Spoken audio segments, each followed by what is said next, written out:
Hello everybody, this is Catholic Dad, episode number 90, and this one's entitled Racism is Relative. And so I've talked about this before in prior videos, but there's real injustice and perceived injustice. Some people state that racism exists, and they give certain examples that aren't necessarily racist. But so here, I have an example for you. Sometimes when life slaps you in the face, and it makes you say, well, that was really interesting. I think it does it to prove a point. And so, let's see. So sometimes, racism is relative. And so I was back in Syracuse, and I was finishing up my day in radiology. And this young woman, she was a black woman with several small black children. And I was talking to her, and she obviously had an accent, and she obviously wasn't from America. And so I said to her, so what brings you here? And she said, well, I'm a refugee, and where are you from? Well, I'm from Liberia in Africa. And they were having some, revolts and revolutions and whatever else at that point in time. And that America brought her in, and they brought in her and her beautiful little children.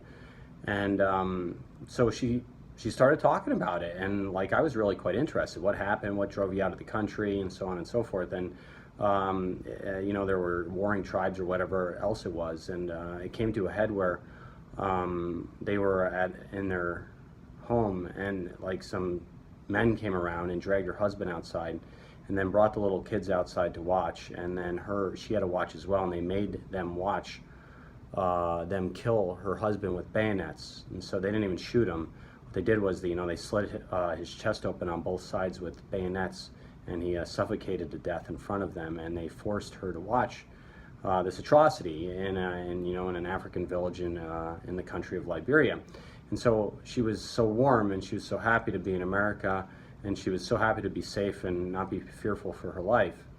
And I welcomed her. I said, if you ever need anything, come back. This is great. You got beautiful little kids, and it's really nice. Thanks for sharing that story. It's wonderful that you felt comfortable to share that with me, and I'll pray for you and your babies, that you make it in America, and you succeed. You take the opportunity that America gives, and that you forge forward, and you have a bright future. I pray for you. And she was very happy for that, and big warm African handshake by the end of it. Little kids, I pat them on the head, and they were playful little guys too. But then that was the last patient I saw that day, and then I walk out into the parking lot, I get in my car, and I turn on the radio, and there's, and I think it was Sharpton, or one of these, social warriors within the black community in America, going through all the lists of the American justice system, how horrible America is. It's the most racist, bigoted place on the planet, overstating every little position that they could possibly overstate.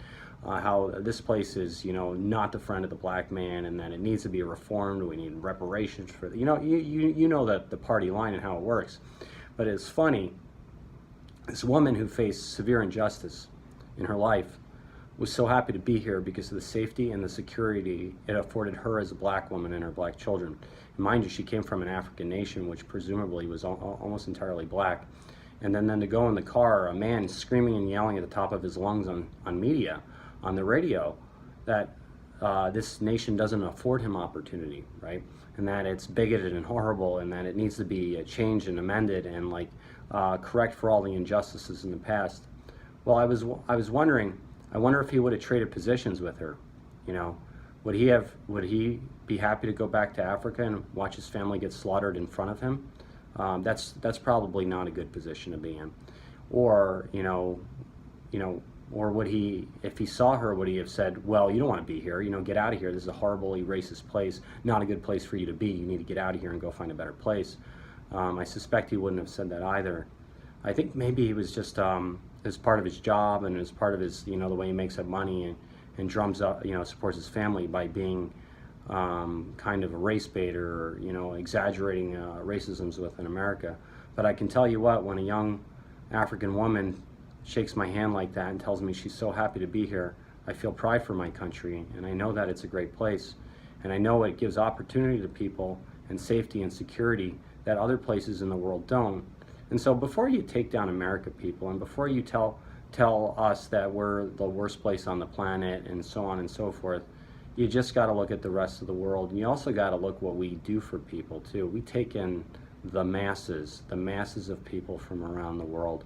and we give them opportunity and freedom, and most notably security. Because, you know, like if that lady came in this country and we spit on her and yelled at her and screamed at her and said, we hate you, blah, blah, blah, but she still had the freedom to live, still had the freedom to go try to forge a future, that's way better than the nation she came from, right? But no, we don't even do that. We come in, we welcome her, we give her health care, we shake her hand, we pat our kids on the head, and then we say, welcome, and if you need anything, we're gonna pray for you. This is what we want for you.